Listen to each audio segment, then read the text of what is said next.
स्वागत है आप सभी का। जैसे कि हम लोग चर्चा कर रहे हैं कि अलग-अलग ग्रहों की दशाएँ जो चलती हैं, तो उनके सामान्य प्रभाव जो होते हैं, वो किस प्रकार से होते हैं। क्योंकि 2 चीज़ें हैं, एक होता है विशिष्ट यानी स्पेशल इफ़ेक्ट और एक होता है जनरल इफ़ेक्ट। जनरल इफ़ेक्ट पे ही बेसिकली चर्चा की जा सकती है, क्योंकि जब हम किसी स्पेसिफ़िक इफ़ेक्ट की बात करेंगे, तो उस पर्टिकुलर ग्रह का भाव प्रभाव, उसका दूसरे ग्रहों के साथ में होना, जिस प्रकार के भी संबंधों को वो ग्रह बना रहा होगा, उन चीज़ों को इंक्लूड करना पड़ता है, जो कि एक कॉम्प्लेक्स मैटर हो जाएगा। तो सबसे पहली कंडीशन, हम एक जनरल ओवरव्यूज़ को समझने की कोशिश करते हैं कि दशाओं के अंदर हमें कैसे समझ में आता है कि ये जो दशा कार्य कर रही है, ये किसी पर्टिकुलर ग्रह की दशा है। अगर राहु की महादशा ज़िंदगी में काम कर रही होगी, तो सबसे पहले राहु को समझना ज़रूरी है। राहु अपने आप में एक प्रकार से ऐसा ग्रह है, जिसे लोग छाया ग्रह कहते हैं। यानी कि उसका अपना खुद का कोई अस्तित्व तो नहीं है, लेकिन उसे मनुष्य के या एक राक्षस के सर के रूप में दर्शाया गया है।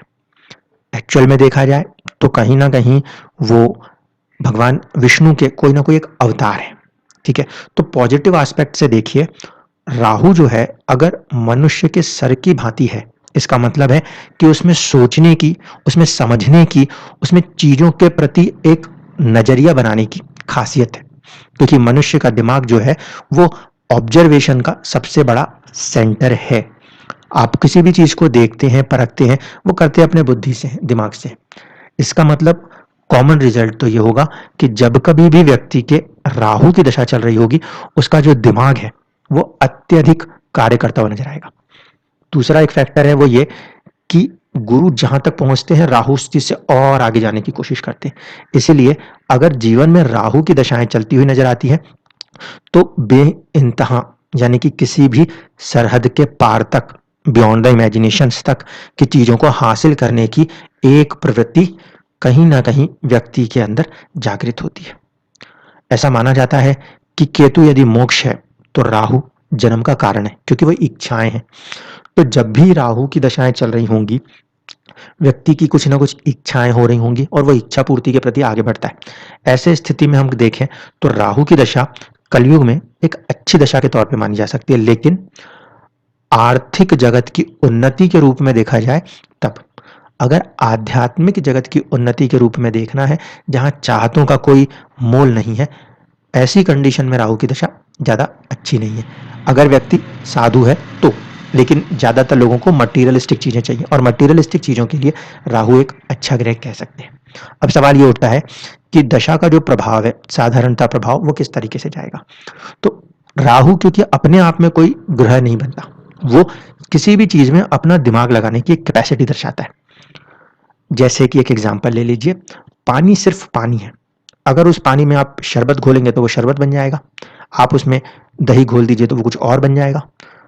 वो बेसिकली सिर्फ पानी है, यानी कि एक प्रकार से कंटेंट है, वो कंटेंट जिसके साथ मिल जाएगा, वो उसमें ही अपने आप को बना लेगा।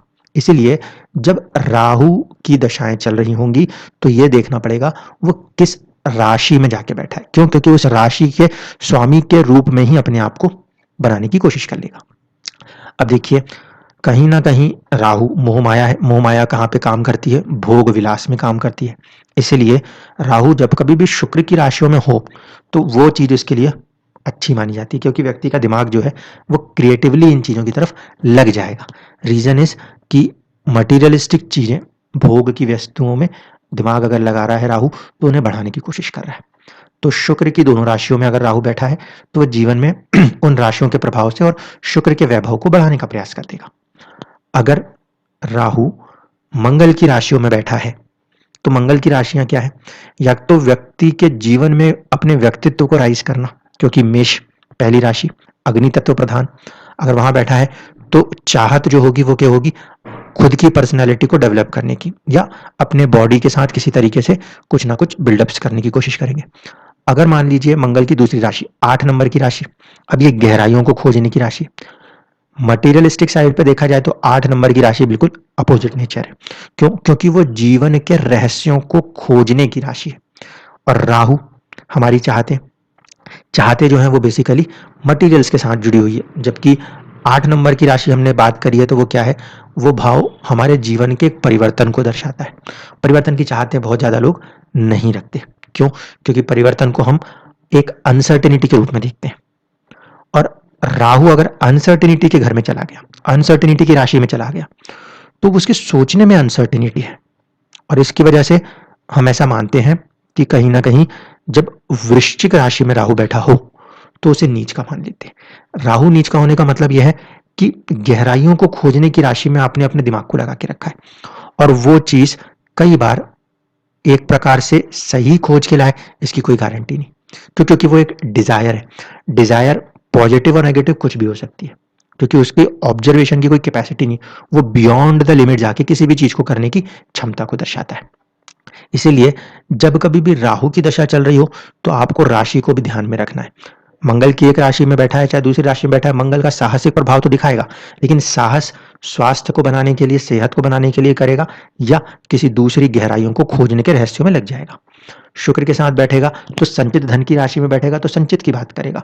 अगर व्यापार के साथ बैठ गया, 7 नंबर की राशि के साथ बैठ गया, तो उसमें उस प्रभाव को बढ़ाने की कोशिश कर देगा। अगर बुद्ध की राशि में बैठा हुआ है राहु, तो आपको कम्युनिकेशन, बुद्ध के कारक तत्व के साथ अच्छा प्रभाव करने की कोशिश करेगा।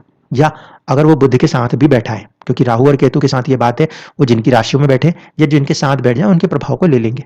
ऐसे स्थिति में जो दशाएं हैं उनको समझ पाना चुनौतीपूर्ण हो जाएगा।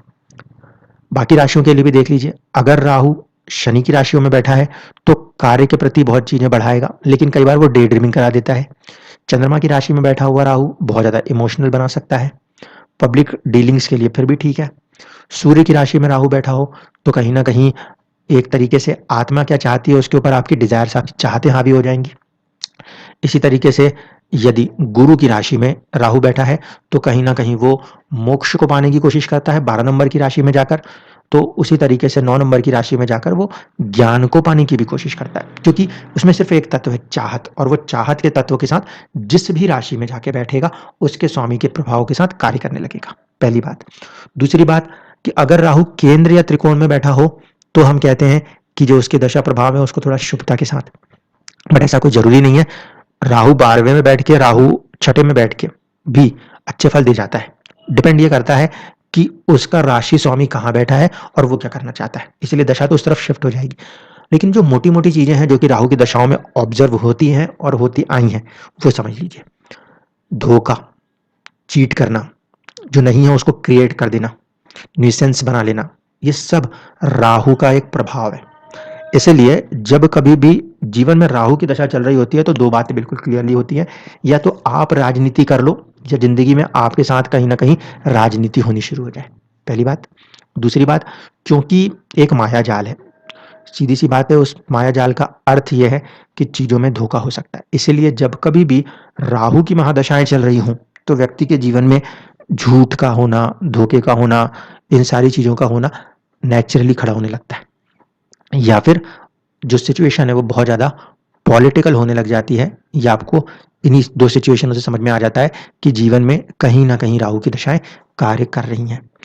किसी चीज में या तो आप धोखा देने लग जाओगे या कोई आपको धोखा देके ठगने लग जाएगा। ये चीजें राहु के एक प्रभाव में आती हैं। क्यों? क्योंकि उसका जो रूप है वो ये कि वो चीजों को बढ़ा चढ़ा के किसी भी रूप में दिखाता है, और जब कोई चीज बढ़ती है, खासकर जब चाहते बढ़ती हैं, तो इंसान की बुद्धि विवेक को खत्म करती है। इसीलिए राहु की दशा जब कभी भी जीवन में आती है तो सबसे पहली कंडीशन यह है कि हमें अपने डिजायर्स को, हमें अपनी चाहतों को बहुत ज्यादा कंट्रोल रखना पड़ता है। क्योंकि जितना भी अनुभव रहा वो यही कि जब राहु अपनी दशा को खत्म करेगा, अगली दशा गुरु के पास जानी है, तब जाके बोध होगा कि हमने सही किया या गलत किया। और यदि चाहतों में, अपनी खुद की ख्वाहिशों में राहु बढ़ के निकल गया तो वो किसी भी सीमा से परे जाकर, सरहदों से परे जाकर कार्य करता है। दूसरी पॉजिटिव चीज यह है, अगर राहु सपोर्ट करता है और साथ ही साथ आपको नवम सप्तम इन दो भावों से सपोर्ट मिल रहा हो, तो विदेशों में यात्राएं, विदेशों से लाभ, विदेशों के साथ जुड़ के कोई ना कोई कार्य राहु की दशाओं में ही होते हैं। अब सवाल ये उठेगा कि क्या राहु हमेशा खराब ही काम करता है? तो ऐसा नहीं है। आपने बहुत सारे हॉलीवुड्स की मूवीज को देखा हुआ होगा, ठीक है? जो नहीं भी हो सकता उनको इमेजिन करना, जो एक आम इंसान सोच भी ना सके, उसके बियॉन्ड जाके सोचना, ये सब राहु के प्रभाव है। ऐसी स्थिति में यदि राहु पॉजिटिव प्लैनेट्स के इन्फ्लुएंस में आकर, बुध क्या हो सकता है, चंद्रमा का हो सकता है, ऐसे ग्रहों के इन्फ्लुएंस में आकर यदि पॉजिटिवली गया तो फिर आपकी इमेजिनेशन से आप वो चीजें क्रिएट कर लेते हो जिसकी दुनिया में कोई भी दूसरा व्यक्ति सोच नहीं सकता, कल्पना नहीं कर सकता। इसी तरीके से जितने फोटोकॉपी के काम है, किसी भी चीज को देखकर एग्जैक्ट कॉपीज करना, ये राहु का प्रभाव है। इसलिए ऐसा माना जाता है कि जीवन में रिसर्च केतु करता है, बारीकी पे काम केतु करता है, लेकिन जब उसे फैलाना हो तो राहु करता है। इसीलिए जितने भी आपके मीडिया लाइंस के अंदर के काम हो, यूट्यूबिंग्स भी है, छायाचित्र भी है, ये सारी चीजें अगर हो रही हैं तो भी आप मान सकते हो कहीं ना कहीं आपके ऊपर राहु की दशा का प्रभाव महसूस कर सकते हो। इसलिए ये कुछ छोटी छोटी चीजें हैं जिससे हम ये समझ पाते हैं कि किस ग्रह की दशा का प्रभाव व्यक्ति के जीवन पे कार्य कर रहा है। क्यों? क्योंकि वो ग्रह अपने कारक तत्वों के साथ ही कार्य करेगा। इस बात को हमेशा ध्यान रखना होता है। तो राहु की दशा में 3-4 मोटी-मोटी चीजें हैं जो हमें समझ में आती हैं। व्यक्ति के जीवन में राजनीति की बात होने लग जाना, मतलब आप किसी के साथ खेल रहे हो, नहीं तो कोई आपके साथ खेल जा रहा है।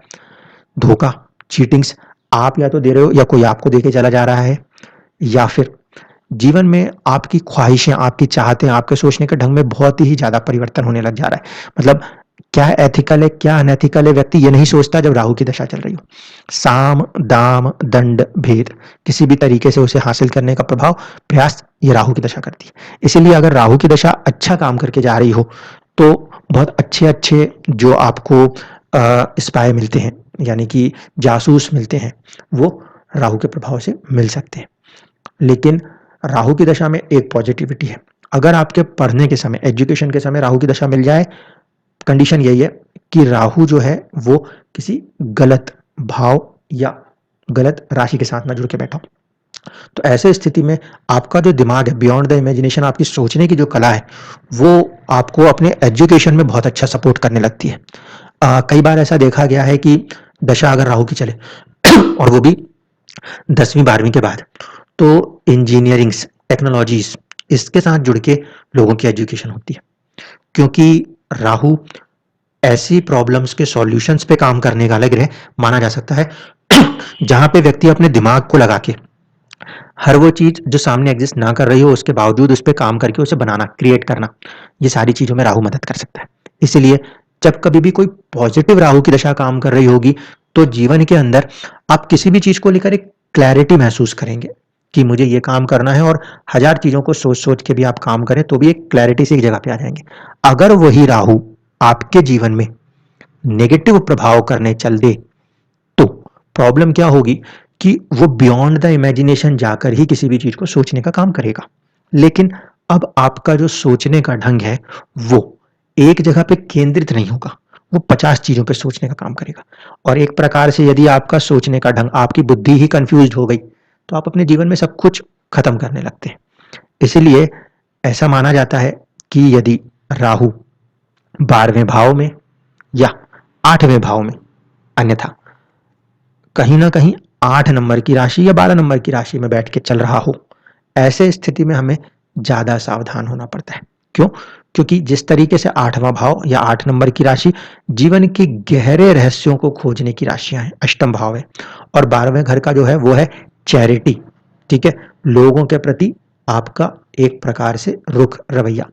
दूसरा 12वां भाव जो है वो एक तरीके से पराविज्ञान विद्याओं का भाव भी होता है, यानी कि इस स्पेस से हटके, इस यूनिवर्स से हटके जो चीजें हैं उनसे कनेक्ट होने की कोशिशें होती है। इस कारण से जब कभी भी राहु 8 या 12 नंबर की राशि, अन्यथा 8वें भाव और 12वें भाव के साथ चल रहा हो, तो उसकी जो चाहते हैं, जो बढ़ने की कोशिशें हैं, वो क्या हो रही हैं, रहस्यों को खोजने की कोशिशों में चला गया है, या ऐसी चीजों को क्रिएट करने की कोशिश में चला गया है जो साधारण रूप से ना देखी जाती है ना समझी जाती है। उस कंडीशन में ये जो दशा है वो फ्रूटफुल रिजल्ट्स देने में कई बार पीछे छूट जाती है। इसलिए इस बात को ध्यान से समझिएगा कि अगर राहु इन राशियों के तत्वों के साथ कार्य कर रहा है तो हमें अपनी चाहते, अपनी डिजायर्स को कंट्रोल्ड वे में लेकर आगे चलना पड़ेगा। ऐसा समझ लीजिए 12वां भाव जो है वो चैरिटी दर्शा रहा है। अब अगर इंसान बिल्कुल खुल के अपने पूरे दिमाग में चैरिटी चैरिटी करने लग गया तो वो अपने पर्सनल ग्रोथ के लिए हार्म हो जाएगा, क्योंकि जीवन में हर चीज को बैलेंस रखना जरूरी है, और राहु किसी भी चीज को अनबैलेंस करने का फैक्टर बन जाता है। क्यों? क्योंकि इंसान का जो दिमाग है उसके पास बहुत ही बेहतरीन कैपेसिटी, वो किसी भी चीज को क्रिएट कर सकता है, वो किसी भी चीज को बना सकता है। कई बार यही चीज जो वो पैदा करता है वो भ्रम बन जाती है, मिस अंडरस्टैंडिंग बन जाती है। ऐसे स्थिति में हम एक कंक्लूजन की तरफ नहीं आ पाते। और राहु की दशा इसीलिए सबसे ज्यादा खतरनाक मानी जाती है कि ये किसी भी चीज के प्रति आंख बंद करके भागने का एक जरिया बनाती है, लेकिन जब व्यक्ति की आंख खुलती है तो उसको समझ में आता है कि वो कहां तक पहुंचा। इस कारण से जब भी राहु की दशाएं चल रही हों तो आप दो चार चीजों को ऑब्जर्व करिएगा। एक तो ये कि किसी भी चीज के प्रति आपकी चाहत का बढ़ जाना, even though Mangal is planet of passion but Rahu is planet of desires. मिल रही है कि नहीं मिल रही, ये अलग बात है, क्योंकि आप कर्म नहीं कर रहे लेकिन आप उसके बारे में सोच रहे हैं। सोचने से वो कभी कभी नहीं मिलता। दूसरा इसका फैक्टर आप ऐसे देखिएगा, जिन लोगों की कुंडली में चंद्रमा जन्म के समय राहु के नक्षत्र में मिलता है, उनका मन कुछ भी सोच सकता है, कुछ भी। वो चीजें जरूरी नहीं है कि हकीकत में एग्जिस्ट करती हूँ, लेकिन उनके मन पे वो प्रभाव काम करता है। इसलिए राहु का जब भी प्रभाव चल रहा हो तो हमें सेल्फ कंट्रोल्ड होना बहुत आवश्यक है। चाहे वो अच्छे से अच्छा बैठा हो, चाहे बुरे से बुरा बैठा हो। अगर अच्छा बैठा है, आपको राजनीति में लेके जा रहा है और आपकी चाहत को इधर उधर डिस्टर्ब कर देगा, फिर वो बदनामी की तरफ जाएगा। बुरा बैठा है तब तो वो आपको मेंटली परेशान करना शुरू कर देगा। इसीलिए जब भी इनकी दशाएं चलती हैं तो हमें दो चीजें बिल्कुल क्लियरली समझ में आती हैं। उस भाव के स्वामी के तरीके से एक तो रिजल्ट्स दिखेंगे और चाहतें बहुत बड़ी हुई होंगी। अगर पॉजिटिव है तो विदेश के तत्व दिखाई दे रहे होंगे, बाहर की चीजें दिखाई दे रही होंगी, लेकिन अगर नेगेटिव है तो नेगेटिव वे में ही चाहते काम करने लग जाएंगी। दूसरा, या तो आपके जीवन में आप महसूस करेंगे कि आपके साथ कोई छल कपट राजनीति हो रही है, या धोखाधड़ी की तरफ आप आगे बढ़ते हो या कोई आपके साथ कर जाता है। इसलिए इन दशाओं में सावधान होना बहुत जरूरी है। जिस भी ग्रह की राशि में वो बैठा है उस राशि प्रभाव को समझ के ही कार्यों को करना है, लेकिन संभलते हुए करना है। क्योंकि बियॉन्ड द लिमिट कोई भी चीज गई, किसी भी चीज की अति हुई तो वो जीवन के अंदर कहीं ना कहीं एक बड़े गिराव को लाने की कोशिश कर सकता है। इसलिए ये नहीं कहा जा सकता कि लाभ भाव में बैठा हुआ राहु बहुत अच्छा फल कर जाएगा। नहीं, अगर लाभ भाव का स्वामी सही अवस्था में नहीं बैठा तो अच्छी अवस्थाओं में बैठी हुई चीजें भी खराब कर देंगी। आप एक रिसर्च करने जा रहे हो, आपका दिमाग किसी चीज को सोच के काम करने जा रहा है, उसने काम किया, वो सही है या गलत, ये फैसला उस समय नहीं हो सकता। क्योंकि देखिए, हर एक चीज का इस्तेमाल अलग अलग तरीके से। मोबाइल को ही आप एग्जाम्पल में ले लीजिए, क्योंकि राहु इलेक्ट्रॉनिक्स को भी रूल करता है। मोबाइल से आप बहुत सही काम भी कर सकते हो, मोबाइल से आप बहुत गलत काम भी कर सकते हो। इसीलिए इंसान की बुद्धि दोनों तरफ के काम कर सकती है। उसकी प्लेसमेंट में ज्यादा जरूरी है कि आप उसे इस्तेमाल कैसे कर रहे हो। इस कारण से ये बात को नहीं कहा जा सकता कि बस राहु केंद्र में बैठा है या त्रिकोण में बैठा है तो शुभ फल है। फल इस पे निर्धारित होंगे कि आप अपनी इच्छाओं को कितना केंद्रित करके किस तरीके से उस ऊर्जा को प्रयोग में ला सकते हैं। दशा में तो सिर्फ आपको ये चीजें नजर आ जाती हैं कि हाँ, ऐसी कुछ चीजें व्यक्ति के जीवन में हो रही हैं, इसका अर्थ है कि उसके ऊपर राहु की दशा चल रही है। धन्यवाद।